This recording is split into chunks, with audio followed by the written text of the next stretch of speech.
Boy, today I've got a real treat. I've got a good friend of mine. He's been a friend of mine for a long time. He's a lifelong Clevelander. He's Robert Thompson, attorney Robert Thompson. And he's one of the most interesting people I've ever met. And I'm looking so forward to visiting with him today.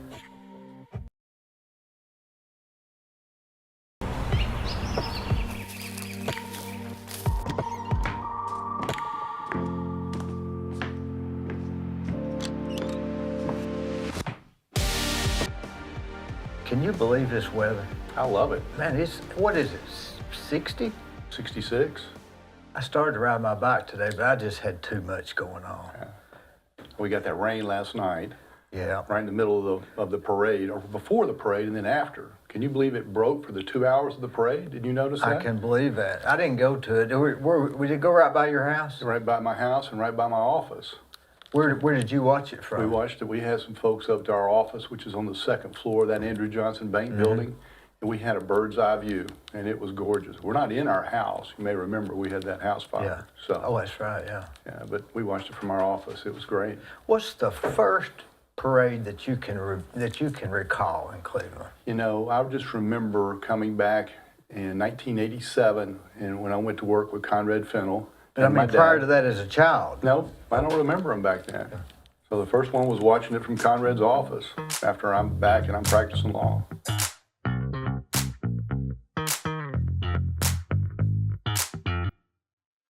On the courthouse square at 30 2nd Street is the law firm of Logan Thompson Law.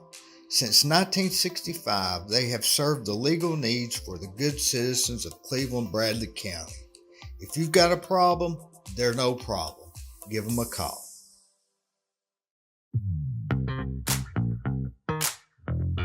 Well, Conrad, he was a dude, wasn't he? Conrad Finnell is the reason we're in Cleveland, Dee. I don't know if you knew that or not. I didn't know that. Do you remember him? Oh, I knew him, yeah. He was my cousin's attorney, and he was smooth, wasn't he? He was really smart. He was a great attorney in a lot of different levels. But the reason he's the reason we're back in Cleveland is that Dad and Conrad were fraternity brothers up in Knoxville. And my mom is from Charleston, Tennessee.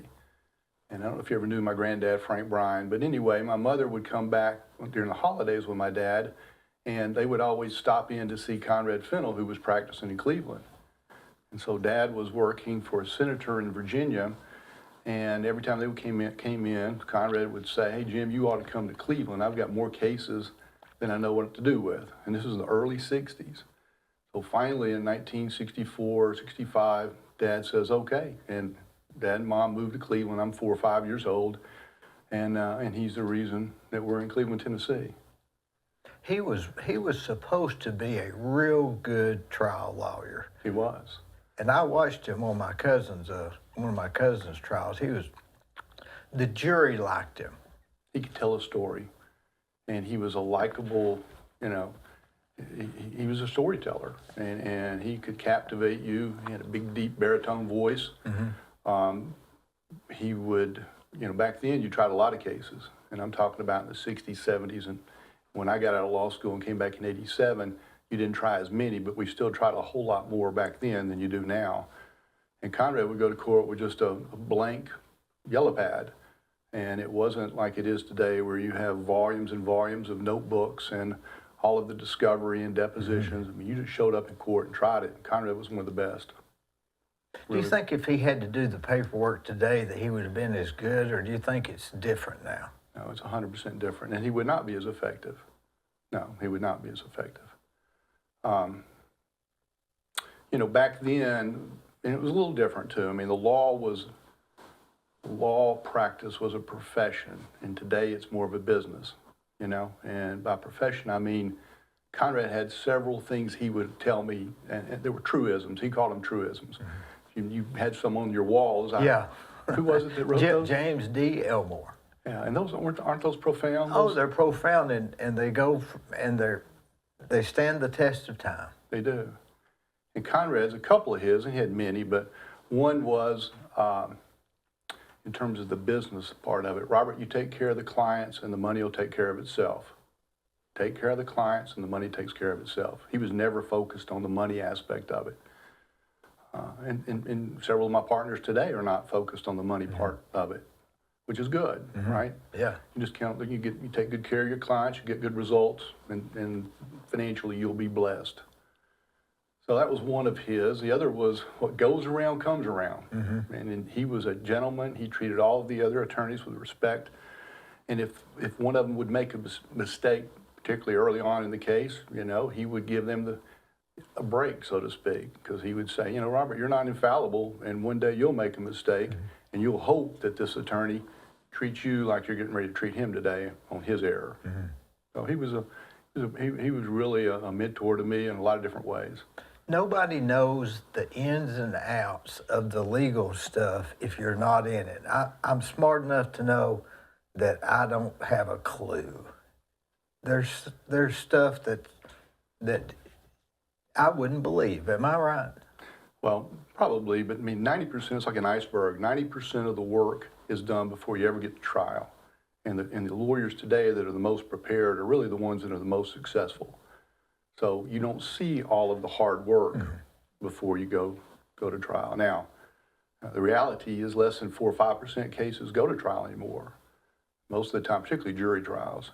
You know, when I came along in '87, they just started this new protocol or this new tool they used it called mediation. And you've been through mediation, I assume, right? Yep. You a fan of it? Well, not really. I do think it probably gets people thinking they don't have a case that don't have a case. It probably gets them thinking, well, I don't want to do this in trial. That's true. It shows, it uncovers weaknesses of a case. But more importantly, most of the time, there are two sides of every coin, and it's not black or white for either plaintiff or defendant. And if you have a good mediator, he can bring your client in and show them the weaknesses better than you can as the attorney. I can tell my client doesn't want to hear me tell him what the problems are with his case. It's easier coming from a third party sometimes. And good mediators accomplish that goal. So we do, almost, and now the courts require almost every case to be mediated before you have to go to trial. It's another way to be efficient with our legal process. I worked for Doug Elrod back in about '86. I was a appraiser for Doug.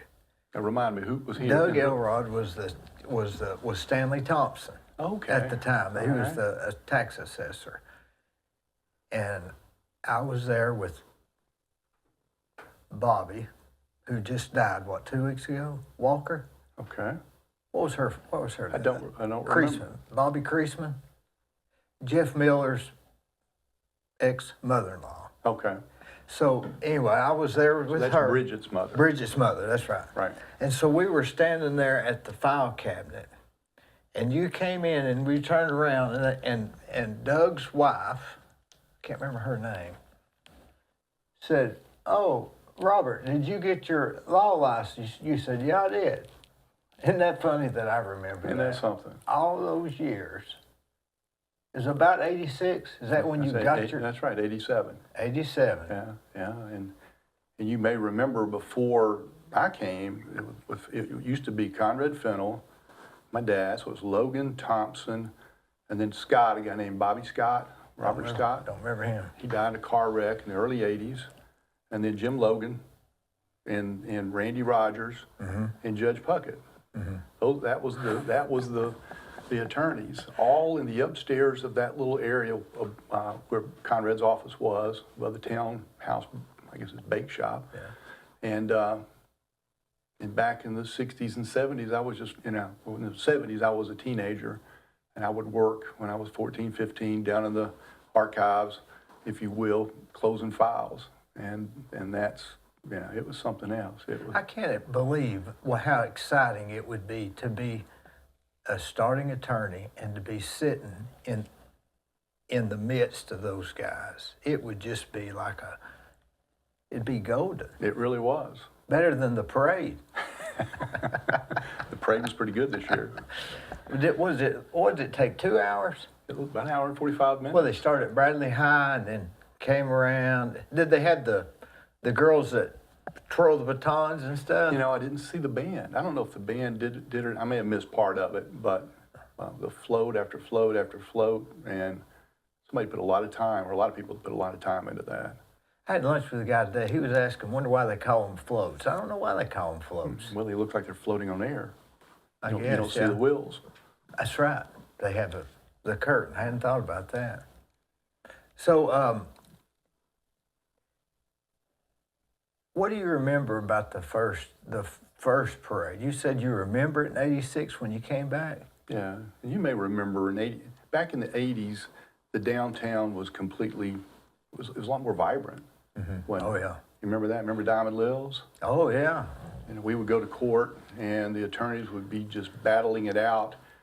I mean, not scream, but I mean, they were giving it their most forceful argument. And then they would walk across the street and have lunch with the judge. Yeah. And that was the way it was. It worked, didn't It it? did. And look, Diamond Lills for breakfast, you go in there and they'd have the okra on the grill, and you come out of there and you smell like okra the rest of the day. Well, it was good food, wasn't it? It sure was. I miss that place. I remember remember John Brown? I do. I had a Big bushy big eyebrows. bush. Yeah, he used to say his eyebrows were lethal weapons. But I remember one day I went in there. I had some problem. I forget. And I said, John, I need your help. He said, Dee, I ate lunch from 12 to 1. And I said, but John, I got a problem. He said, Dee, I ate lunch between 12 and 1. I said, John, you don't understand. I got a real problem. He said, Dee, I'm telling you for the last time, I ate lunch between 12 and 1. So I just sat down and ordered lunch. That's pretty smart. Yeah, Diamond Lills was a special place. The Spot was a special yeah. place. And we had Earl's around the corner. Earl's, they had good hamburgers. Boy, they had good hamburgers. Yeah. Why do you think those places aren't here anymore? Well, think about this.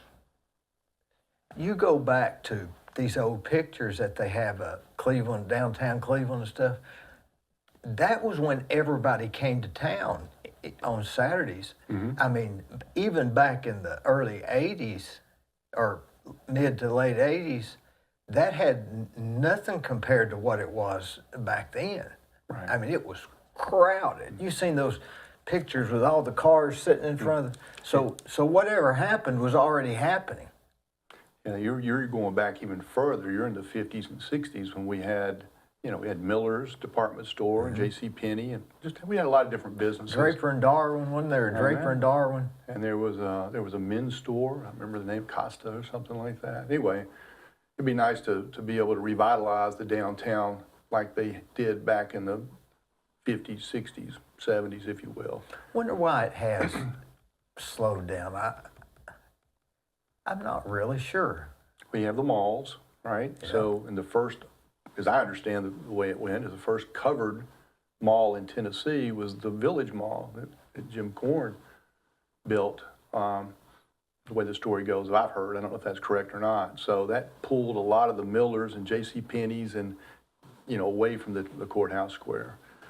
And then everybody complains about parking, but that's been that way forever. And boy, I wish we could find a solution to the parking issue, don't you? Yeah, I do. And I wish they could find something to the homeless. That is bizarre, isn't it? Yeah, there's a need to take care of those people. And I think the Salvation Army, for example, on Emmett Street does a good job. Yeah. You ever go in there and get coffee?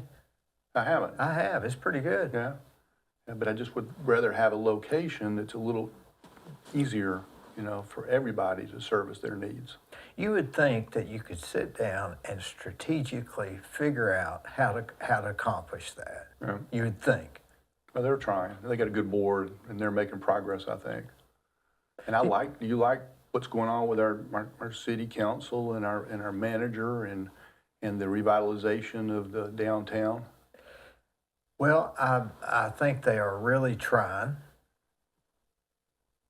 They're doing all they can do. I'll say that. Yeah. I mean, they're doing all that because you got so many different owners. You'd have to have everybody agree to the same thing, and that's hard because this one's renting, that one's here, that one's not there. So it would be hard to do that. I guess they need something downtown, with Amazon, and even Walmart doesn't have the traffic, and the malls don't have the traffic. Nobody has the traffic, I guess, because of so many Amazon delivery stuff. And I'm guilty of that. I mean, I order just about everything online. Yeah, I do too. I think we need more people living downtown. That would make it a change. That like would. What Nick did with Agora, Nick Lilios. Yeah, I mean, that's real good. first class. What they've tried to do with the building I used to have there at the mills, the Santa Jose That mill. looks good too. The guy did a great job with that. And he came in and spent like $10 million on it. I couldn't make the numbers work at $3 million, but he was able to make them work at $10 million of an investment in that building because of the different layers of tax credits that he specialized in. So anyway, we need a little bit more of the downtown living, and they're building some apartments on First Street. And I saw that. all that's going to help. I'm not sure if that really fits in, really, but It's better than the dilapidated structures it is that better were than there. that. Yeah. You know, Inman Street used to go across the railroad. It didn't used to be underneath.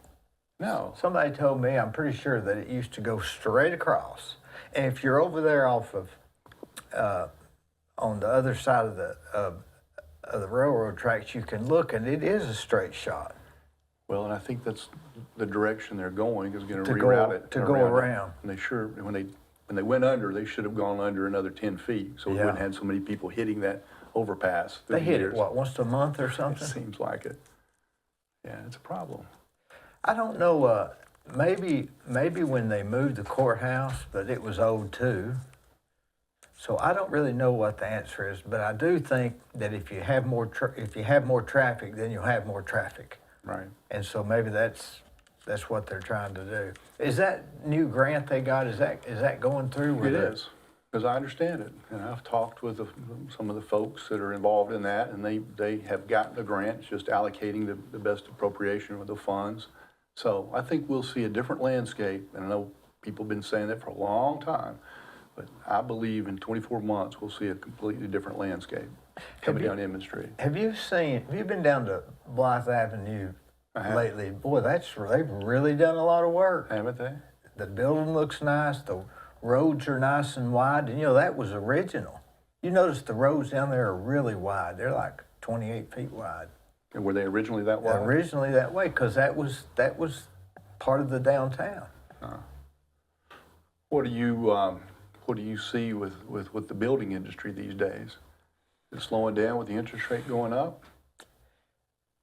I've got my own theories, of course I always do, but I think that 08 ushered in the acceptance of smaller stuff and not so fancy. Ushered in the acceptance of that. When you go back to Lenox Hills and Mountain Brook and these 4,000 square foot houses, I think 08 ushered in the acceptance of more inexpensive things, houses being one of them. And I think that when COVID hit, we had maybe a rubber band effect, like, because you're going to get so much progress, just as a natural incline. And when that stopped, I think what we're seeing now is that rubber band effect of all those people that in 3 years or 2.5 years, that it's just a rubber band effect of it's all catching up. And I believe as it catches up, which will probably be middle of next year, and interest rates being higher, I think we'll see a slowdown, not because of the economy, just because everybody that wanted one's got one. What's surprising to me is the cost per square foot, and folks are paying, $300,000 plus for a 1,600 square foot house, things of that nature. You used to build a house back in the day for what per square foot? Well, I remember when I first built one that cost $62 a foot, and I thought I had really messed up or mismanaged it or something. $62 a foot. And today? Well, today, it's probably $2 240. I'm building one now that's more than I can even say on camera. On camera. But I'd say the average is probably 240, something like that. Wow. And a year and a half ago it was 150. So but I've noticed in this business is interest is down, costs are up. If costs are up, labor's down. It's just a matter of when you get on the train. Right. Just get on it. If you're going to be in the real estate business, just get on it when you can get on it, and it's a matter of get off of it whenever you just hope that when you get off, things are up or interest is down or whatever. But also over the period of maybe 60 years, the average interest rates. Jim Elmore, when you saw his one thing he told me, he said when you buy real estate, always do your calculations on paying 8% interest over 20 years. So he stressed it up that high. He stretched it up that high, and I said, why, Jim? He said, because in 20 years, you're going to average 8%. Yeah, that's smart. And that is generally, and so right now, it's really not high. It's just slightly above average. Right. So if you factor it, so the years that you have lower rates, it's really not your money. Just save it for when it goes over 8, because it's going to happen. Yeah, and we're in a bubble. I think we're lucky to be here in Cleveland for many different reasons. I've got a little loan that came due, and I just didn't pay it off. And the new interest rates, the payments are like a fourth more than they were. Yeah, I'd hate to be trying to start with a starter home and be, 24, 25 years old and trying to make those payments and then making a car payment. My dad always would say this. He says, you never make a payment. Don't ever borrow money on a depreciable asset. That was his philosophy. It's okay to borrow money on something that's going to go up in value, but people who borrow money for cars and things of that nature, unless you just have to, unless it's a necessity. He was never a big fan of that. I was driving down Broad Street, and I took a right there on Smith Drive, and there's an old house. I guess you could fix it up. I don't know. It was really bad shape. And I thought, hey, that'll probably be $40,000 or $25,000 or something. So I called, and it's $90,000. You could not fix. I don't know if you could fix it up, and it'll probably sell. Somebody will probably buy it. Right. Well, like I say, we're in a good spot. You've been happy living here in Cleveland, Dee? Would you ever consider, if you weren't going to live here, where would you live? Arizona. Okay, explain. I like hot weather, dry weather. I'm slightly claustrophobic. So if you go to Arizona, everything's spread out. Even the airport spread out. The tables in the restaurant are just a little bit further than here, and there's not as many people just around you all the time. I never knew that about you. Oh yeah, Arizona's a great place. Well, I didn't know you were claustrophobic. Very slightly. Yeah. Not real bad, but I would classify myself as claustrophobic. Let me ask you this. I remember years ago you would tell me when you would get discombobulated or have some type of dilemma that you couldn't unwind, you'd get in your car, you'd just get on the interstate, and you just drive north until you figured it out, and then you hop off the interstate and come back. Is that still your I still do that. Method? I still do that. One of my routes was get on I-75, get off at maybe the Charleston exit, go up to the 58 shortstop, maybe go around the Lamontville Road, come back. The roads where you don't have to do a lot of thinking, it's more just driving. Yeah.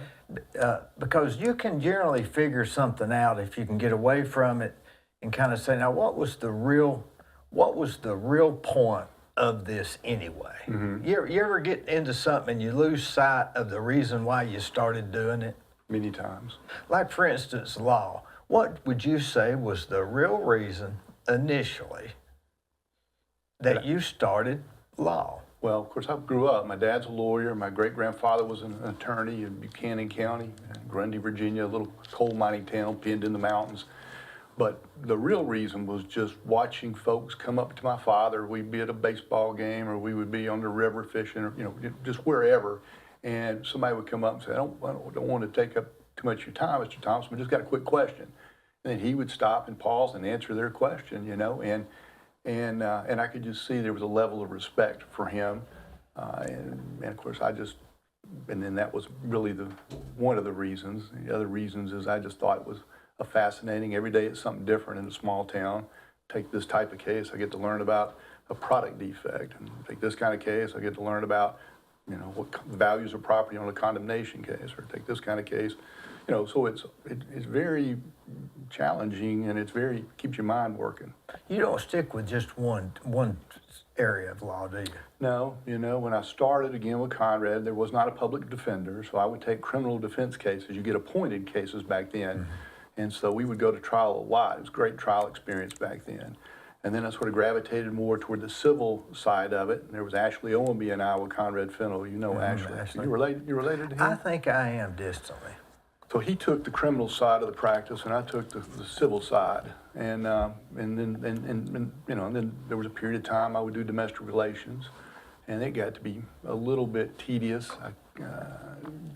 I think that the domestic relation practice takes up so much of the court's time, and really, Dee, if you have two reasonable people, they should be able to sit down with a good lawyer, good lawyers, and a good mediator, and resolve 90% of these domestic relation cases, you know, in an afternoon. And they would save tens of thousands of dollars in legal fees, plus the emotional wear and tear that goes with a divorce case. Mm-hmm. And so you know, that's one area of the law. If I could wave a magic wand, I just really would encourage folks to try to work out these differences, because, you know, our judges are so good. They're prepared. They're we know they're predictable. We know, so given a set of facts, if I know all of your assets and all of your debts, your income, her income, for example, a good lawyer can tell you within a real narrow range what the judge is going to do. So why go waste 2 years battling this thing out? You should just be able to work it out, if you're not just looking for a pound of flesh, and a lot of times folks are. And they're not going to get it anyway, because they're just, in my experience, he's going to get 51, she's going to get 50. That's about it. Yeah, I mean, it's a 49, 51, 40, I mean, it's relatively, mm-hmm. The law says it has to be an equitable division, and it's not necessarily 50-50, but it's not much off that most of the time. I mean, there are cases where somebody's business he thinks the value is really, really low, and mm-hmm. she thinks it's really, really high, or vice versa. I mean, there are times for that, but just to be arguing is... It's almost like they want somebody to side with them on who's wrong, and they'd rather have somebody to say, you're right and they're wrong, even if the money wasn't involved or something. You're 100% on spot. That's correct. There's a case a couple of years ago, a friend of yours, I say you know of him, but I mean, his attorney charged him over $300,000 on a divorce case. That's ridiculous. Most people don't have $300,000. No, it was, anyway, that was an outlier. It's typically not anything quite like that, but why spend $50,000 on an attorney fee for you and your wife do the same? And that's $100,000 that you could have given to your children or used. And that may be the difference. In the end, the difference in the amount is what you paid the attorney. So why even have it? They're the only ones who make out on those cases. You ever see anybody? I was over at the Staples here a while back. They had these forms that you could, pre-made forms, and I forgot what I was looking for, but I happened to see one, a divorce form. Does anybody ever do that? Is that possible? You go in and fill it out, and they're okay with it? I'd be careful with that, but I've seen folks do that, and they're probably binding in certain circumstances, but I would still discourage you from doing that. In other words, somebody could still, would you have to go to a judge still? You still have to have it approved, court approved, absolutely.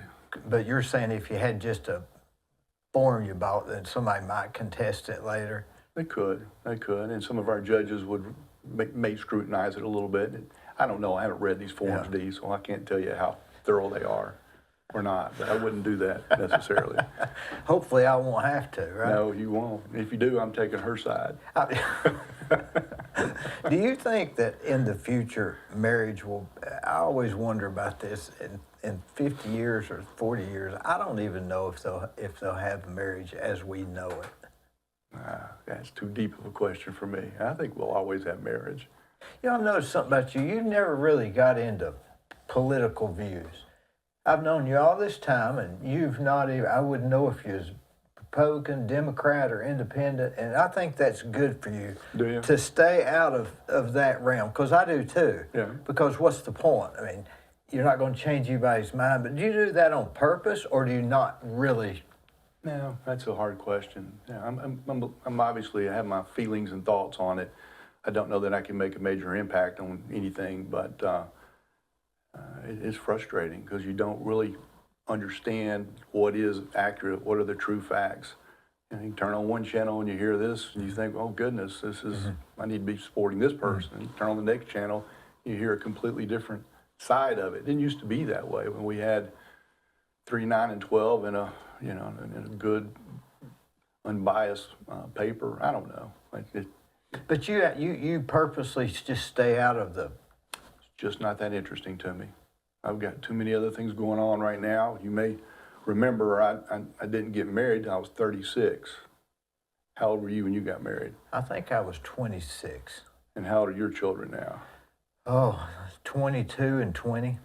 Okay, so you God. waited a while to have Oh, children. yeah, I waited a while. Yeah, so I did too, and that's my point. Yeah. I've got 4 daughters, and oldest was 21, Gabrielle, and then 2 twins, Emma and Elsa, and they're 20, and then my youngest is Adelaide, and she's 17. And so my time is focused with them. I've got my wife, you know Ramona, full-blooded German, beautiful lady, you know, and she has got more energy than all of us in this room times 5. I mean, she goes until she gets more done in one day than most people do in 7. So you say, well, why you're not focused on politics? It's just not the time of my life. Maybe in another season of my life, but right now I'm trying to, you know, finish getting these kids educated, and get them, and you know, I got 4 weddings to work for. So most folks at age 62, where I am, not most folks, but a lot of my friends have already retired. And I don't see that happening for a long time.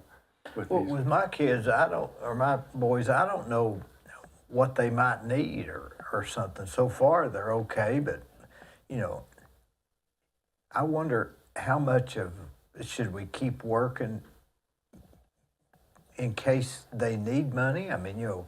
Well, yeah, how much you want to leave them? Yeah, I don't know when I'm gonna croak. Do any of your children work with you in your business? My youngest is sort of a John Paul. Do you ever know John Paul Douglas? Mm-hmm. Well, he's a lot like John Paul Douglas. He thinks like him, and so he could do the real estate end. Mm-hmm. The construction end, sort of a dying occupation. Like remember the old used to there'd be radiator shops. Mm-hmm. Well, that's what the construction general contractor is now. They just really, you know, it's either these big companies that come in and build 50 of them, and they get the windows, you know, cheaper. Of course, I don't think they're building them cheaper. I think they have a lot of back office expenses. All I have is a cell phone, and I charge that to my rentals, so I have no overhead. So if they want to get into a bidding war, they're not doing it with me because I don't even need the money. Yeah. Well, do you think you can build a house for the same price point that, you know, D.R. Horton could build one? Absolutely. Okay, that's Absolutely. good to know. There's no. And you will build a better home. Oh yeah. No doubt about that. No doubt. And of all the different construction projects that you've been through the years, whether it be residential or commercial, you know, what do you prefer in those 2 schemes? Medical buildings, and there's a reason why custom homes are okay, and that's typically what I did.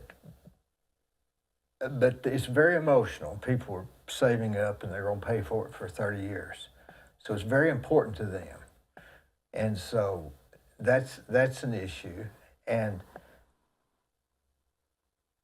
But if you build a medical building, you're generally, very rarely do I build a medical building that I'm not working directly with the administrator in their office and not necessarily the doctors. Because the doctors they don't care. They just they don't care. Right. They literally don't care. But the one that's working in the office, she's got a flow that she wants everything to work, and generally I hire the architect, the engineer, and the whole thing. So I'm a one-stop shop, and it works better because that person in the office is more used to issues Right. and overcome this issue and work out this problem. Whereas a homeowner may not be. They're doing their thing all day and they don't understand why the roofer's not there. But an office administrator understands because she's got employees that have things too, and the roofer must have too. And, Sure. and it really goes better when you're not focusing on specific areas of the job. And I'd say your margins are a bit higher on those complexes. Yeah, well, see, I just charge a certain percentage irregardless. Okay. So it doesn't matter what it is. So you don't give a turnkey price, you do a cost plus. I do cost plus, Okay. no matter what. Well, I think construction business, if you weren't doing what you were doing now, what would you have done? I'd have been a lawyer.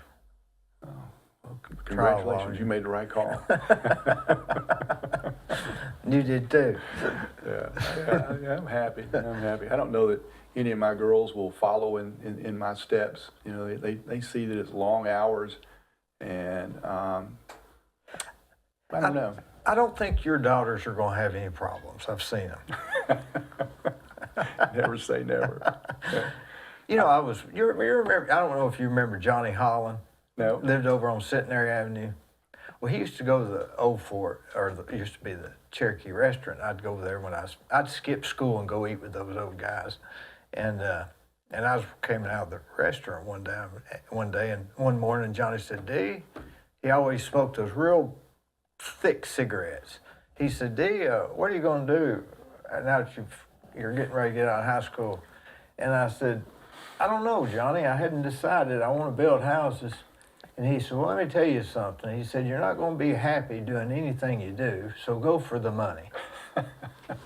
I don't agree with that. Well, think about it, though. Yeah, but you like what you do. I enjoy it. Yeah, I enjoy it. And you're a hard worker, but it's hard. And your mom and dad are special people. You know, I know them both, and they raised you and Bo. And as hard as you work, Bo outworks you, I think, 2 to 1. I don't know. Nobody outworks me except me yesterday. Anyway, we both were taught the importance of hard work, no doubt about that. No doubt. Let me ask you this. You don't look 62. Yeah, I'll be 63 next month. Is there a secret? No, genetics. Mother. Your skin's good toned. Well, thank you. My mom and my dad's 87. He turned 87 a couple days ago. He doesn't look 87. Well, he doesn't act 77. I mean, really, he's got more energy some days than I do. He plays golf every time the weather permits. He has a place in Florida. He drives himself down there. He has good friends. And one thing that he and Mother taught me, you know, you talk about truisms. We were talking about that earlier, but my mother would always say, Robert, the quality of your life, to a large extent, is determined by the quality of your friendships. And that's so true. I have found that to be so true. So I invest tons of time, and I want to, in my friendships, in my relationships. And that's something my dad does. He's taught me, just not taught me, I've just watched his example on how you live a balanced life. I mean, he works hard, did work hard before he retired, but his mother traveled, he had good friends, and so that's really what I saw as being the secret of a happiness, is to have a balanced life and not just be all about this or all about that. So Relationships are the currency of life. aren't they? I mean, you can use it literally to get places. I don't know that I use my friendships to get places, and all my friends have done so. You know, college roommates, again, retired early, most of them, some of them. Several of them have become the Fortune 50 president of corporations. I mean, they've just knocked it out of the park. Been really, really proud of all of them. But I haven't leveraged that in any way to improve my life. Well, but I mean, My financial life, I should say. well, have you ever heard that joke where the guy says, I'll probably butcher this, but he said, hey, the president's coming to town. You want to go see him? And he said, I don't even know who the president is. And he said, well, come with me. I'll show you. And so he goes, and the president gets up, and let's see. Now, I'm messing this thing up. Anyway, so I guess the punchline is, the guy said, no, I don't know him, but who's that guy up there next to Bubba? In other words, Bubba knew everybody. Yeah. You didn't know the president. Yeah. I mean, you could recognize the president. No, but relationships, I'll go back to that. You remember Matthew Brown? Yeah. Good friend of mine. Yeah. And I miss him. We lost him in 2018, of a heart attack. He was just about to turn 50.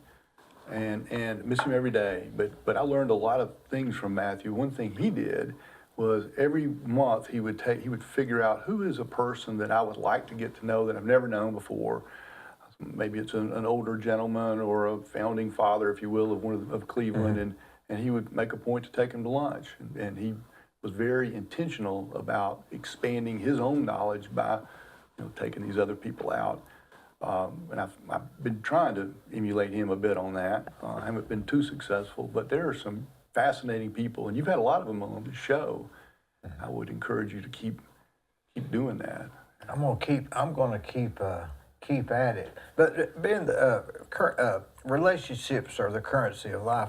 I mean, not necessarily a financial, but as far as relationships are the way to purchase a good life. In other words, it's not a money thing, but it's just that relationships are what you need to have a good life. I agree with that.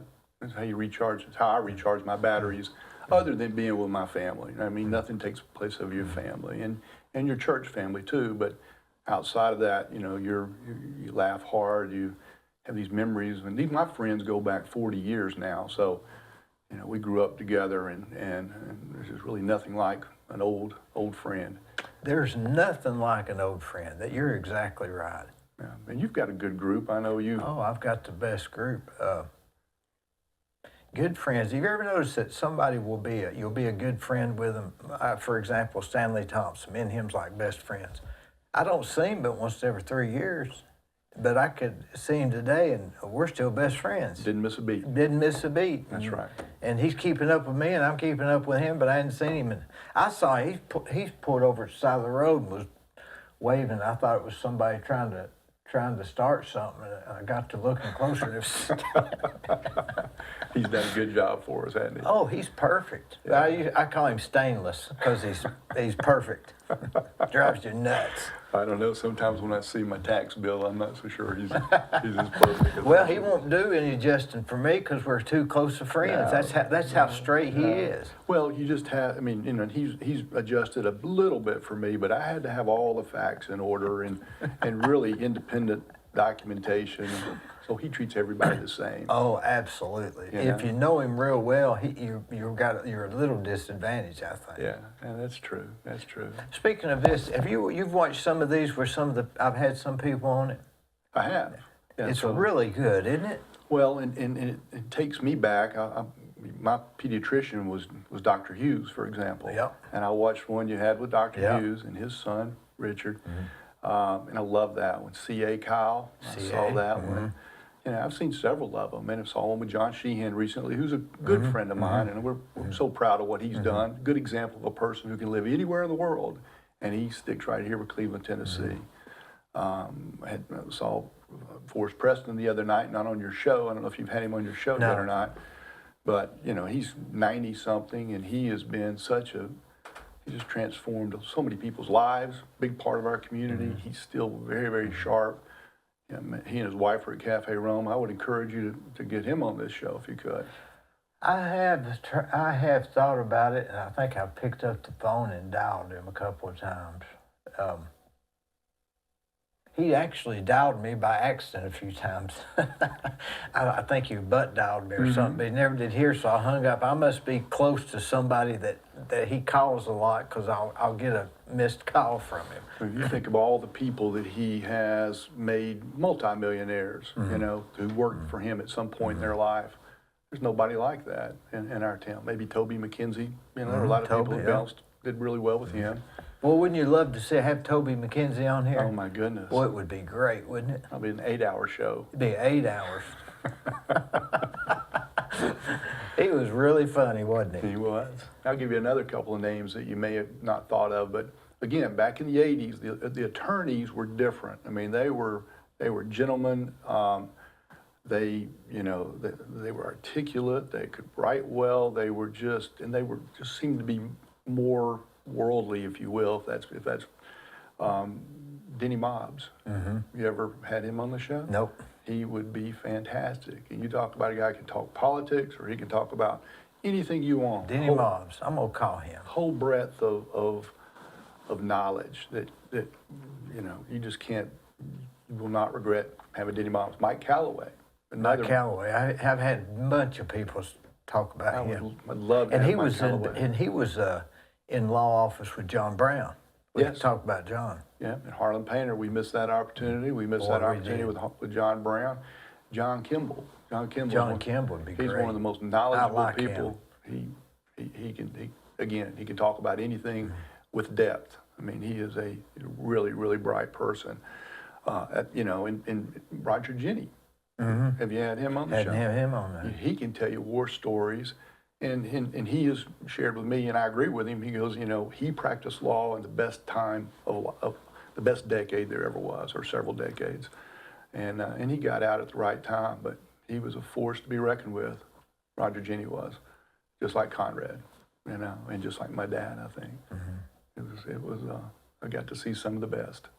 You know, I've just hit before you came in here. I was doing the totals. We've hit over 1,500,000 views now.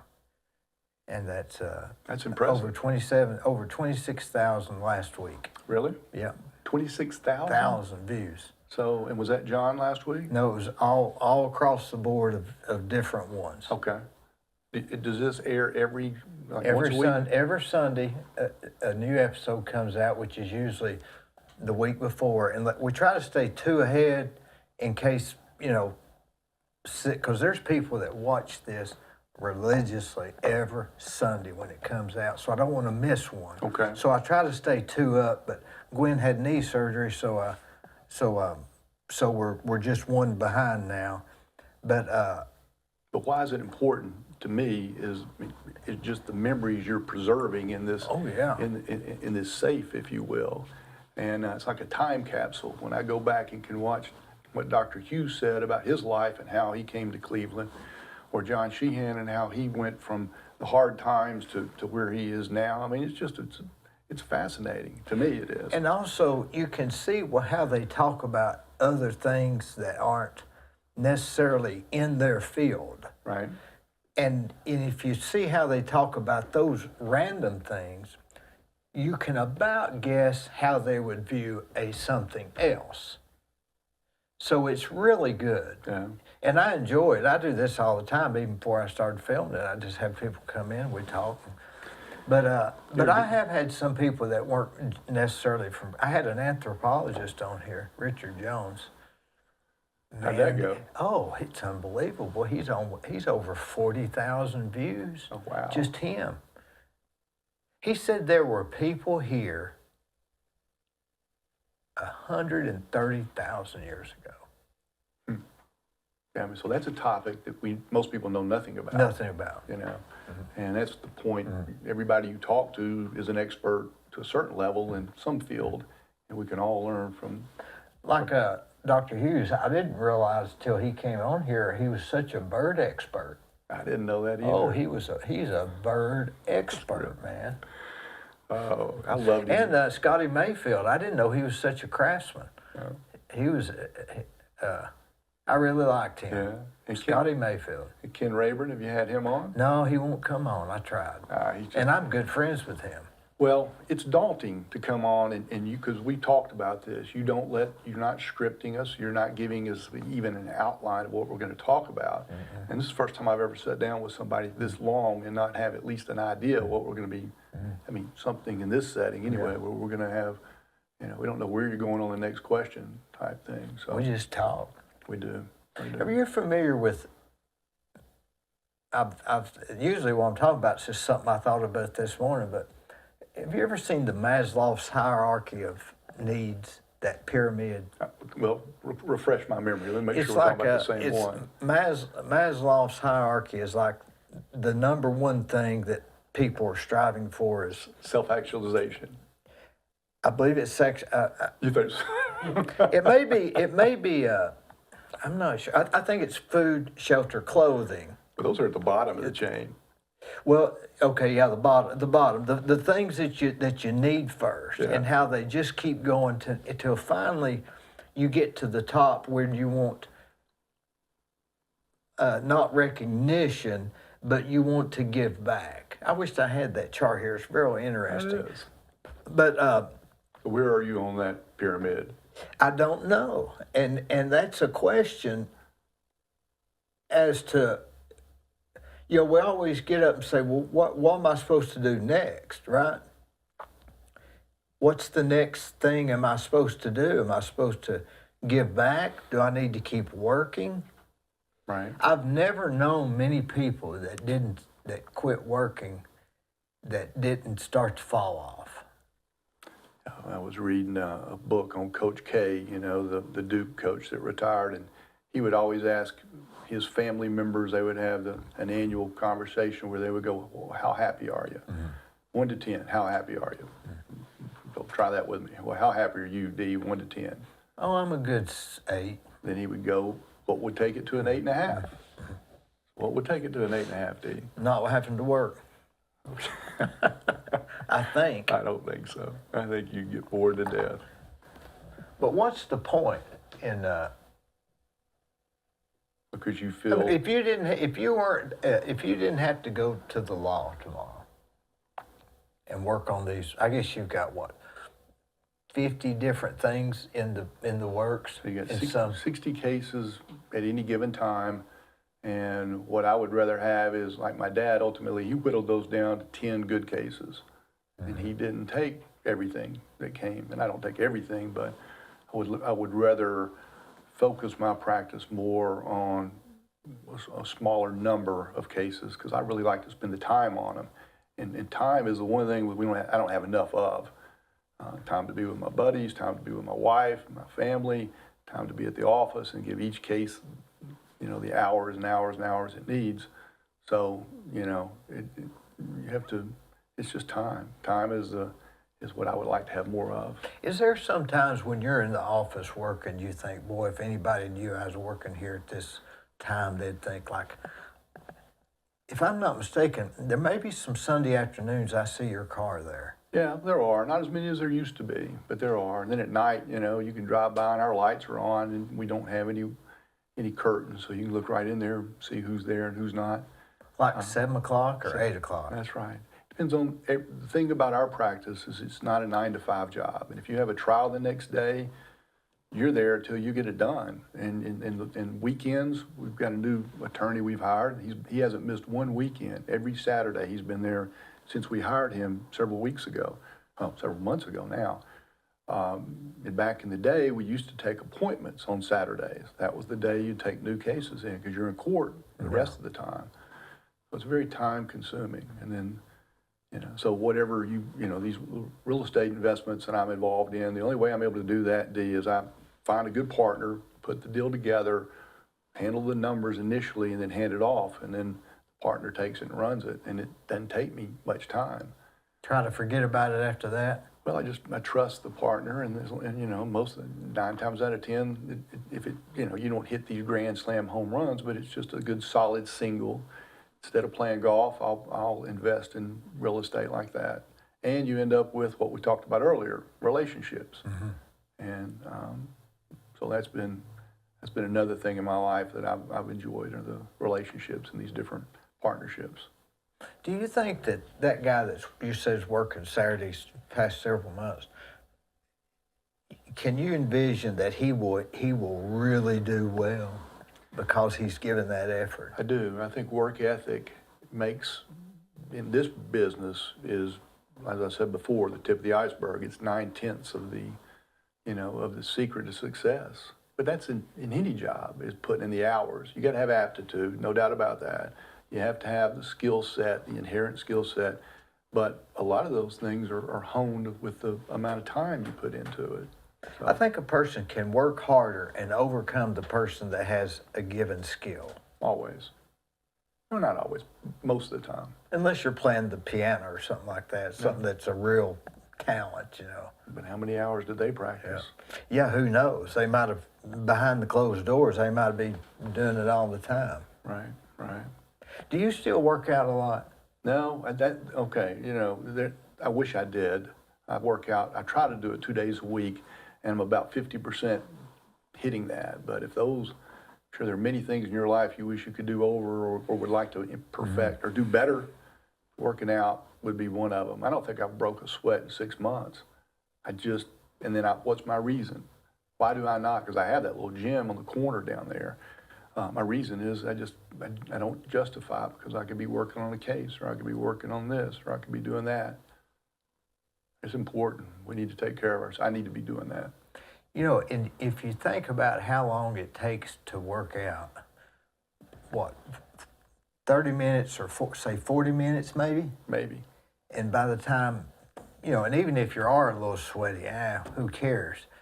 Surely we could carve out 40 minutes, I know but it. it's almost impossible. It's just, I don't make it a priority. Do you? Are you? Well, I ride my bicycle. That's good. And, but it's the guy I go with, Alvin Calhoun, Alvin. So we got a real good routine. So it's very Tuesdays, Thursdays, and Saturdays.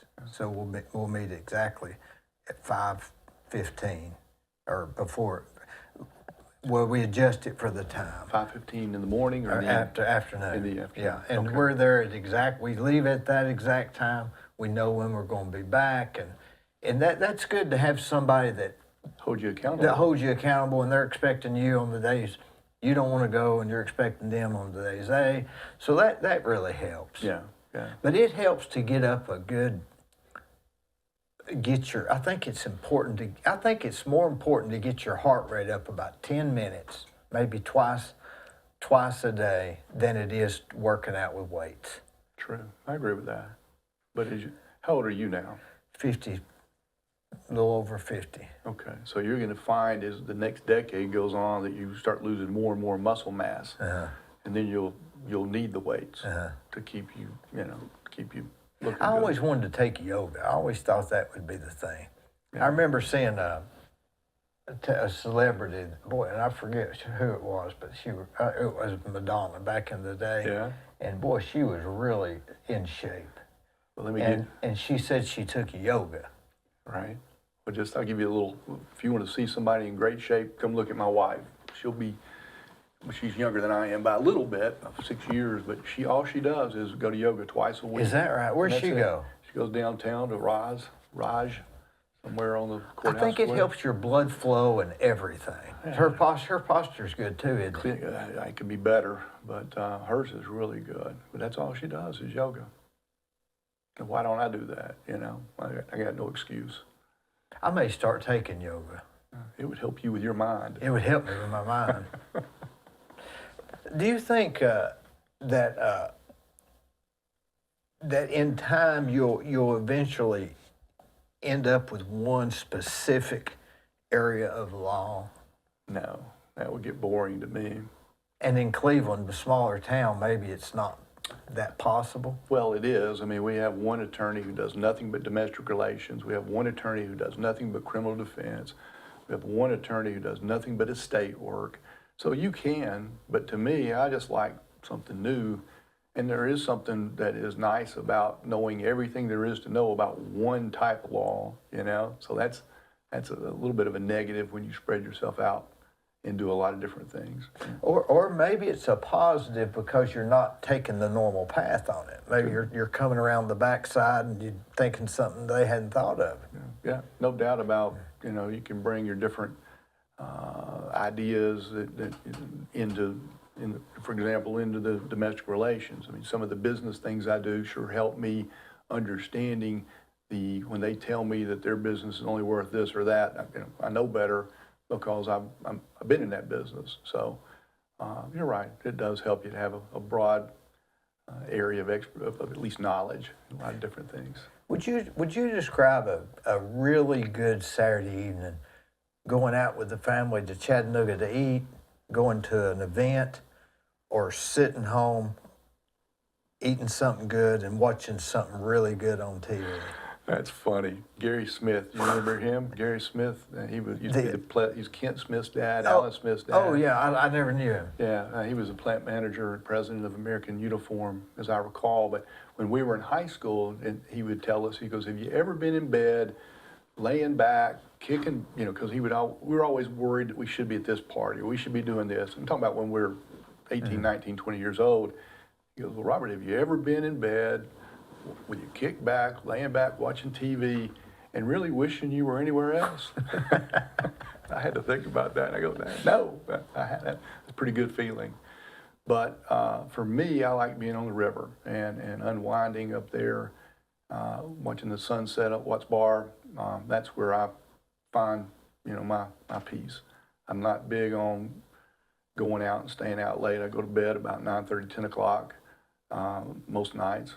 10:30, but yeah. If you're on the river, you listening to music? I am. What kind? I like the oldies. I don't know any of these. Like you watch these award shows, these folks are winning these awards. I don't know who they are, but I'm still the old school with the Bruce Springsteen, John 80s? Cougar, 80s. You ever listen to that 96.9? That's all they play. I had him on here, John Rodriguez. Really? That's all they play, and they have a 2-minute. They have a 2-minute guarantee. They have like commercials for 2 minutes, and it's back to.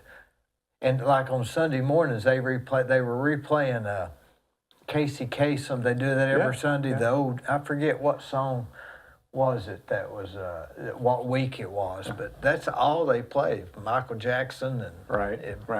And maybe that I like that because that was when I was a teenager, and then early 20s was in the 80s decade. Mm-hmm. So sometimes I think music, you like what was in your heart at that particular time of your life, or that sticks with you because of that time of your life, rather. And some songs you don't like because they were in you were in a bad spot. True. And some movies too. Some movies for sure. I find that all the time. First thing I do when I'm watching a movie, I'll click on the date, and I'll think before I do it, I'll think, well, that was about 5 years ago, maybe 7 years ago. No, turns out when you hit the date, it was a 15 or 20 year ago movie, and just how fast time goes by. And it's unbelievable. Yeah. That's why I don't mind 20-year mortgages. They'll be over before you know it. Yeah. My dad always said, my mother too, that in his 30s, time went by at about the right pace. But then in the 40s, it went by faster. And he said in his 50s, Robert, it was extremely fast. And then in the 60s, it was like a blink of an eye. And now he's 87. I don't know what he hasn't told me what the last 10 years were like, but I find that to be true, don't you? My 30s were just a blur. I don't even remember. Oh, so your 30s went by fast. Oh, my 30s went by just like, they were just literally a blur. Huh. 40's a good age. 40 to 50's a good age. But 50's are the new 40. True. You ever remember watching Archie Bunker and Edith? You know how old he was in those episodes? He looks like he's 70. 48. Isn't that something? You're right. I didn't not. I saw a picture of my grandmother when she was 60 or something. She looked 70 or 75. People look younger. Yeah. I wonder if it's because of what we're eating. Or I think canned foods really hurt that era of people. I mean, I really do. You really? Because that's what they ate a lot of. Yeah, that's true. From the '60s to the '90s, that was it, canned foods. Well, but you think about the farmers, and my great-grandmother grew up on a farm, and she looked old at age 40, but she was eating what they grew in the garden. So I don't know that it's just the food aspect of it. Maybe that was the sun. But yeah, you're right. Maybe that wasn't it, because they did look older then. Yeah. I don't know. But do you think that in the future, I mean, like right now, you may have a client, you're texting, you're email, you're sending pictures. Just a few years ago, we were getting it through fax. Prior to that, they were having to have a runner. Yeah, it's a different world. I can remember the transcriptionists when we first started. We didn't have word processors, or they were just coming in, and so you would type. They would type up, and you would read it, and you'd mark it up. They'd have to start over, type it from scratch, and then start over, type it from scratch. Things was much quicker today. And then, now what I have is a program called SpeakWrite. So I used to have a dictaphone. I dictate on it, and the transcriptionist would type it up. Now I just talk into my phone, and it's typed up by a paralegal or somebody in Canada, for 2 cents a word, and then it comes back to us, and then my physical paralegal will clean it up. So we can do a whole lot more, a lot quicker now than we used to. AI may be writing it before long. Well, I hope not, but you're right. You're right. Is that my hat? Yeah, so by the way, the last time I was watching one of your shows, I saw you, and you still don't have a very good looking hat. Here's a better looking hat. Well, And I like this, my color too. And then, you didn't have any really nice mugs, so I thought I'd bring a couple of Logan Thompson coffee mugs. Logan Thompson. I appreciate that. Well, these are nice cups too, aren't they? Well, they'll keep your coffee warm. I have the most respect for lawyers. I just think they have such a neat job. If I was a lawyer, I'd be a criminal defense lawyer. Now, those are exciting. And I mean, to this day, I would say that the two most exciting cases I ever had was the first couple of years when I was out. Conrad and I defended a man charged with murder. He was as innocent as you are sitting right here, Dee. I mean, he was accused of killing his fiancée. And this man never had a speeding ticket, didn't have an angry bone in his body, loved this girl. I mean, seriously. I mean, I knew in my bones he was innocent. And as the trial went on, all of the evidence fell our way. I mean, he had different blood type. He had an alibi. Again, no motive to do this. And the last, right before I gave my closing statement, I should say, he reached over, patted me on the leg and said, "Take care of me, Robert." And I was young. I was 28, 29 years old, and the pressure on that was enormous. But anyway, it went our way. 11-1 to acquit, not guilty. There was one person that it was hung up. So anyway, I still get Christmas cards from he and his family now. And then the case I had last year was a product case for a paraplegic. So it's kind of a bookend to my career is what I'm running with. That was the criminal defense work back in the day, and now these high-level product cases or those type take a lot of energy and time, but they're exciting.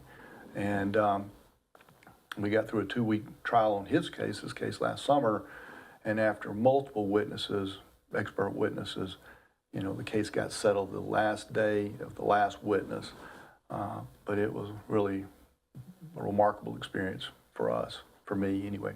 I had an attorney from Texas that did all the heavy lifting, who just goes around the country and tries these high-profile, complex product cases.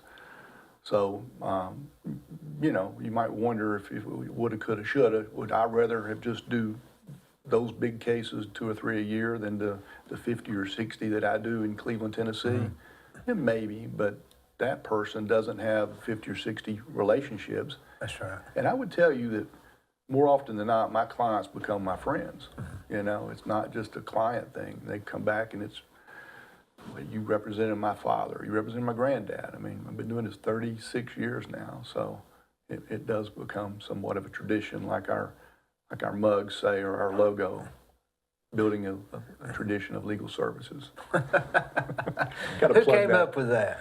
Probably Jimmy, you know. I say Jimmy. Well, I love did. Jimmy Logan. Yeah, he's something else. He's passionate about the practice of law, and he loves people. And He really does. He does. I mean, he does. It's people that don't know him don't realize how much he really does care. I'd say somebody, I mean, he really does care. he does. He can be misunderstood every now and then, but he's got a pure heart. And you remember me telling you about a business or a profession versus a business? He's all about it being a profession, the practice of law. It's not a business to him. I had a problem back in, I don't know what year it was, maybe '08. It was a real problem, a real one, not a make-believe. And I got it solved. 2 people in all of Cleveland, everybody knew, 2 people came up to me.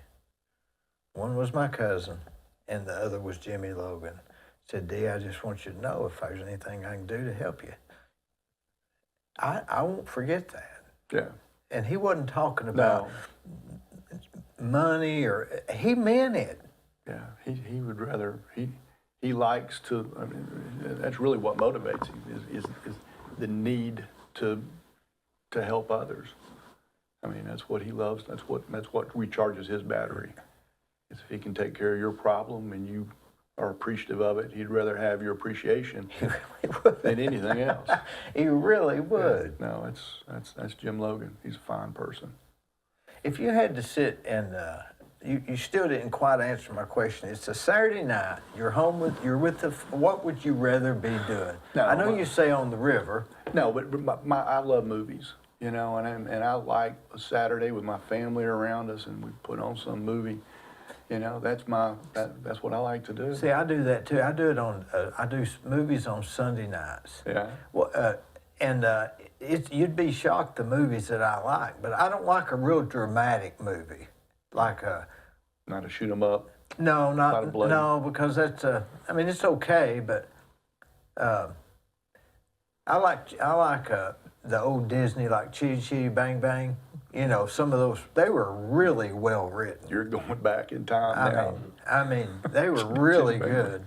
But some of these new movies, there's just so, I know it's supposed to look more real, but those older movies looked more real than the new ones with all the new stuff. Yeah, yeah. I haven't seen Chitty Chitty Bang Bang in quite a while. Oh, it's a good movie. It's a good movie. And my wife's favorite is The Sound of Music, you know, and she would, and my kids, we watch that once a year, almost. You remember that one? Yeah, Sound of Music. Let's see, now the star was Julie Andrews. Julie Andrews, and she also played in something else.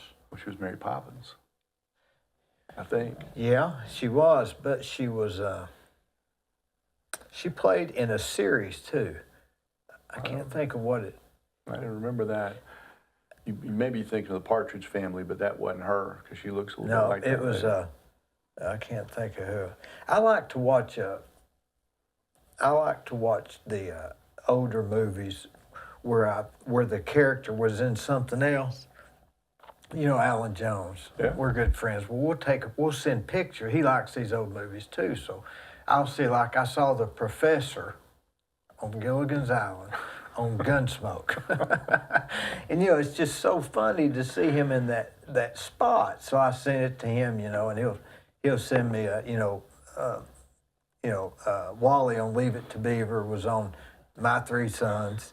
And it's funny to see these people in those roles. I saw Archie Bunker on Gunsmoke. And Opie Taylor was on Gunsmoke. If you're watching Gunsmoke, you're going back. I do like Andy Griffith. I love Andy I think Griffith. there's some pretty good messages out of Andy Griffith. Yep. And but I saw it back on the discussion. I saw Alan did the discussion with you, Alan Jones, and I thought he did a great job. And I thought it was really informative, and I enjoyed watching his story. He told me years ago his method to buying properties was it was a multiple of 5. Anything you can buy, Robert, at 5 times the gross revenue, you need to buy it. We were on his boat one time, and you can't do that anymore. I mean, 7 times is now sort of my threshold. Before they'll even, you still can't even make that number work. But you got to get on the train. You do. You got to get on. Yeah. You just got to get on board. You do. I mean, So many people are risk adverse and do not want to take a chance at anything. And you're kind of risk adverse, Dee. What does that mean? Don't want to risk? I'm saying of all that you have built and acquired quite a bit, but you could have done 10 times that much if you wanted to. Well, yeah, and when you see how much money I started with, I was taking risks. I mean, it was more risk than people that it was risky. But I always felt like risk was not to be feared, but just managed. So you could manage, I always use this analogy. You could, if you bought a phone booth and paid too much money for it, you could structure it where you could come out. I don't know what it would be, but the structure can be worth more than the price you pay. Okay, you can pivot and navigate and, get into something that doesn't start out well and have a happy ending, so to speak. Well, real estate will forgive you for giving too much. Over time. If you go, if you go back to some old tax appraisals, like 1950, and you find a house, and you look up what it was appraised at the assessor's office, which I know is not accurate, but it's within about 14%. Typically, it'll be within about 14% of what it'll bring, either way. Okay. So if you go back to 1950 and you take that, you see what it was appraised at for the tax assessors there, and you look at it today, and you multiply that figure times 2% every year, that'll be exactly what it is now. Oh. I mean, it won't miss it that much. If it does, it's because there's a little bubble or there's not a little bubble. So what I'm saying is, if you just get on this train, it will forgive you if you have staying power. You feel the same way about the stock market? No, I don't feel the same way about the stock market, because anybody that's in the stock market is, if you notice Elon Musk, other than Tesla, as soon as he can get them out of the publicly traded, he will, because there's so much scrutiny in what they can do and what rules they have to do and how they have to report. And somebody can say, hey, they're coming out with low earnings next month, and all of a sudden now the stock goes down. It had nothing to do with the value. But the thing about the stock market is you don't know what the stock market will change with just the news cycle. Right. Real estate will go up in time. It'll reverse a little bit, it'll adjust, but the longer you have it, the more you can afford this adjust. So the interest rate is only your rent. Mm-hmm. So you're just renting it for that rate, and you just get on board. The problem is, how much can you manage? Because when you get to a certain point, you can't really manage it. And I've seen, for years, I said it, Cleveland Plywood was my uncle. I sat there from the time I was 13 to the time I was 25. So when you 30. say your uncle, who was your uncle? Joe Womby. That's who built houses. Okay. I worked for him. And I watched all those builders. They'd come in the morning, get coffee every morning. Yeah. And I studied these people. I mean, I studied them. Where did they live? What did they drive? All this stuff. And the ones that acquired some property, not necessarily multiples, but some property, held on to them, maintained them, they ended up better today than the person that got a whole lot, but he couldn't manage it, mm-hmm. or he didn't get enough, because the more you have, the more you can have one go bad. That's true. You know, economies of scale. Right. You know, you can have one. Used to, when I had 20 rentals, if two people weren't paying, I'd have a heart attack. And now I probably got 20 that hadn't paid. And I'm not even thinking about it. Yeah. So because it's not really affecting the overall. But the real estate business is and the ones that got into the residential investing tended to do better than the ones that got into the commercial investing. Because commercial real estate has sort of a life cycle. Yeah, a lot more risk. It'll be good location, then it'll be bad, then it'll be good, and then it'll be bad. And so you don't want to get off when it's going good, and you can't get off when it's going bad. Right. So we'll circle back to your Cleveland Plywood. Did you work it? Because I worked at Cleveland Plywood. That was my first job. No, I started going there with my uncle when I was 12 years old. What year did you work there? So I worked there when I was 17, and that would have been 78, 77. 77, that was when the 265 program, they were building a bunch of houses on Tasso Lane, Lynn Davis. What we would do is go in and when you go to the wood, go out and carry sheetrock. Frankie Wilcoxon and I. Frankie, yeah. And they paid us a nickel more, a nickel per sheet. Mm-hmm. And back then you didn't have the big boom that lifted it, so you would carry it up the stairs. Upstairs. And back then, see, now they'll take it to the site or to the living room. Back then, y'all had to almost take it to the room. And we did. They put 12 sheets here and 24 sheets here. But you talk about strong. That was the strongest. And there was two in one. There was two. They're always taped two together. That's right. Especially 5/8. That's right. And Frankie, he's stout. He's strong. Oh yeah. And all those Wilcoxons are. So that was the summer that Steve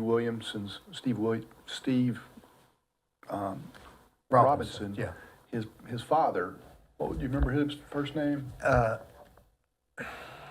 Robinson. I just called him Mr. Robinson. But anyway, we finished the summer. We hopped in the car. A friend of mine, Richard Gibson, and I, we went to Daytona Beach at 8:17 and got down and called home. And we made it, Mom and Dad, and Dad said, son, I got some bad news. Mr. Robinson passed away today.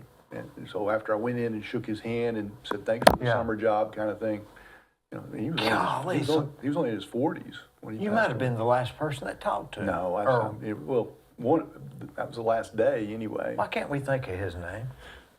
I don't know. And he was a fine. They say he was a great guy. Yeah. Me and Steve have the same birthday, November 10th. Steve's a remarkable person too, isn't he? And so Steve had to step up and take over the operation of that business at a really young age. And anyway, Because his dad was 42. He was how old? He was Good grief. got to be in his 20s. Boy, he's a prince of a guy. He is. He's a prince of a guy. And from there, I went to work at Bowaters in the wood yard, and that was hard work. But my point is, working in those hard manual labor settings sure made it easier for me to go to school and turn a page in a book, And I really valued that time and experience. Made a lot of friends that to this day I still have relationships with, from the Bowater Woodyard particularly. The hardest thing you've ever done is the hardest thing you've ever done. It seems like it gets harder every day. I mean, because everything else seems Yeah. easier after you've done something hard. Well, did you make your kids work? Oh, yeah. Yeah. Yeah, I didn't give them nothing. They both paid for their cars. I mean, Did you pay for your car? Oh, yeah. Yeah. Yeah. I had a 60-40 rule. Dad said, I'll pay for 60 or 40% of any car you want to buy. And so as I say, I worked those jobs and ended up with about $1,600, and he kicked in his $1,400 or whatever it was, and I bought a little bitty Fiat X19 it was just a piece of junk. It stayed in the shop more than it did our driveway, but I took care of it. I mean, it makes you appreciate your vehicle if you have to pay for it. Oh, if you've got a car that's down, you've got to work that out. Yeah. I mean, you've got to work that That's out. right. And that's important to learn. I always think of that episode where Opie broke the window and the guy said, Andy, you should pay for the window. And he said, well, I can't. And he said, why not? And he said, well, you see, if if he knows I'm going to bail him out, then there'll be a day when I can't bail him out. So I've got to teach him on this window. How about that? There were some good lessons in Oh, there. good lessons. Do you remember the one where Opie came home and had lost something, and he said that somebody up in the trees had taken it from him, and Andy, maybe even gave him a spanking for lying, and because he kept saying, "You got to tell me the truth." And he said, "Dad, it was a Mr. McDermott or something." No, McBeevy. McBeevy. Mr. McBeevy. And finally, I know every episode. when old Andy goes to the woods and see there really was a Mr. McBeevy, and had to go apologize to Opie. That tugs at your heart to this day, doesn't it? Oh, it does. Those were great shows. I'll tell you another one was because My Three Sons. I didn't watch it then, and it didn't make the mainstream, but it was a good. Those shows were written so good. That's so funny. You like to go back and watch that. That's interesting. Well, I'll tell you what else I like is Green Acres, Beverly Hillbillies, and Petticoat Junction. See, they were all written by the same guy, Paul Henning. I didn't know that. Oh yeah, written by the same guy because the character that was common in all three of them was Sam Drucker because he had the grocery store in the center between Petticoat Junction, Beverly Hillbillies, and Green Acres. Wow. Because Jed was from way up above the mountains. It was really, it was well written. Does he talk to everybody that comes on this show like this about these topics? There's no boundaries, is there? Do you ever read?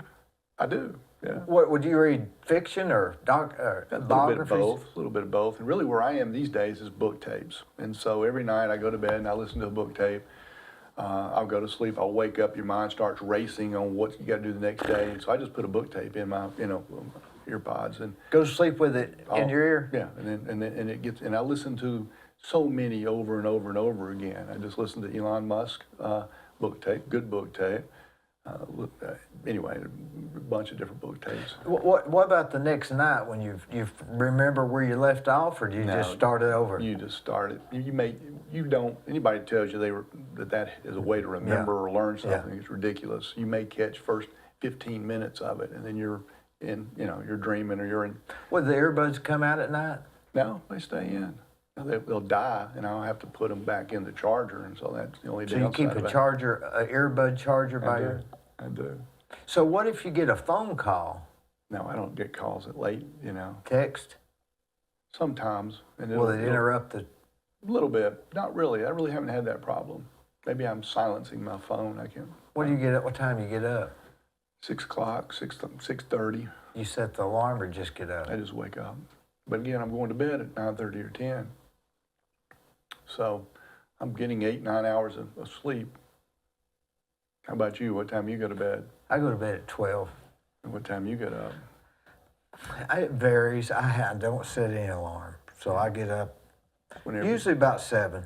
About 7. I'm out of the house before 7:45. Yeah. But I do a little workout routine in the morning. I got a 7-minute workout routine. Well, you need to send that to me. I'd like to see that. Oh, I do it 7 minutes. It's 6 to 8, depending on my energy. And I've just studied this stuff that, it's a combination of everything. It's about 7 minutes, and you don't even break a sweat, but it keeps you loose. Right. I can touch my toes. Little stretching. And I do push-ups and little barbells. Yeah, that'd be great. I need to do that every day. But boy, sometimes I don't. If I've really ridden the bike hard and my legs are sore and I've got to get somewhere or got something really on my mind. Everybody I know that's done this bike riding like you're doing has had at least one major accident. I have. Broke both wrists, both broke hands. Yeah. And so that hasn't deterred you from bike riding? And stationary bike doesn't do it for you? No. Got dog bit 3 weeks ago. Had to go to the doctor. I've had a lot of dog bite cases. I mean, people mangled by these dogs. Oh, it's horrible. I know why these insurance companies won't let you have dogs because this dog was out to kill me. And I was going up a hill and I couldn't get unclipped, and so you just had to let him punch. Yeah. I'm glad he stopped. Any stitches, anything like that? No, I had to go to the doctor and get a shot, and they cleaned it and cut around it and stuff. So, but you know, I wasn't mad at the neighbors, you know, or the people, because you know what are you gonna do? It's, you know. Well, I don't know. I get frustrated with people that maintain some of these vicious dogs, and they've already bitten 5 other people, and then they mangle a little girl. Oh yeah. You know. Then yeah. I mean, I don't have much sympathy or tolerance for that. Well, the bill was $79, and you always wonder after the insurance. You always wonder, you know. They always say, "We're supposed to tell you to get a tetanus shot," and I'm thinking, "Well, are you telling me to get a tetanus shot or not? Because I don't know." Not tetanus, rabies. Rabies. Because you worry about that. You think, the well, rabies, what did the dog look like? I don't remember what he looked like. They used to have to go give you a series of those rabies shots in your stomach. They're very painful. Do you know the next day,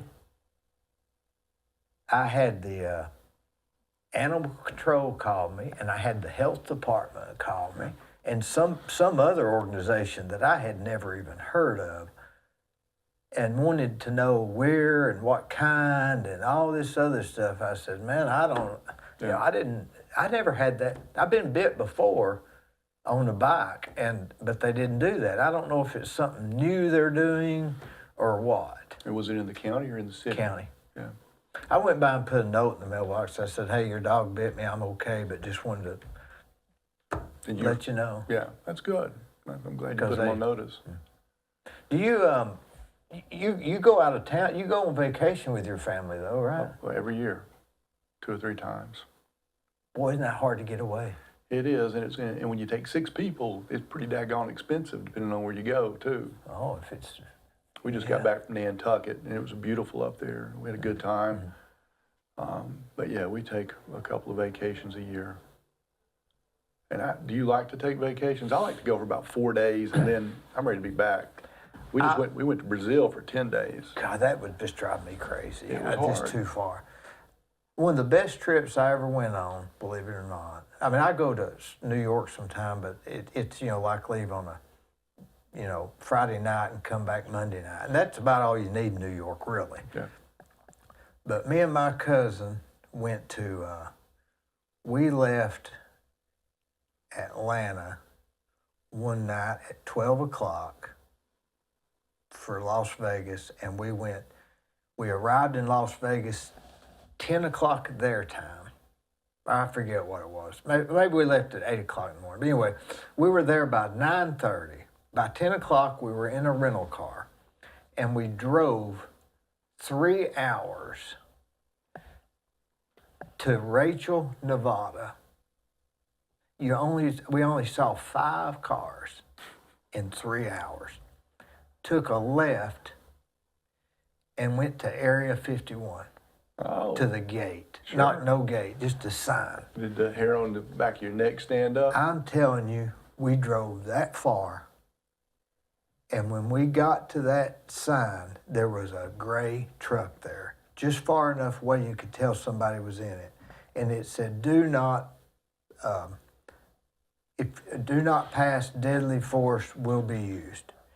And we turned around and left. We took a picture every hour and got back to the motel, gambled the whole night, got up in the morning. We was back by Sunday night. Had a great time. That's a long weekend for me. We had a great time. Brazil took us 27 hours to get to our destination. Golly.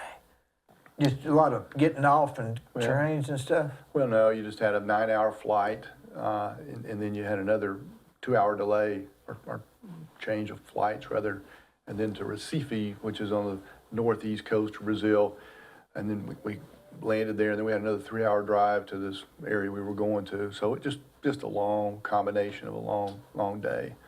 And we started in Chattanooga. That's just not my cup of tea, going away that long. Now, I enjoyed it, but I wouldn't do it again, I don't think.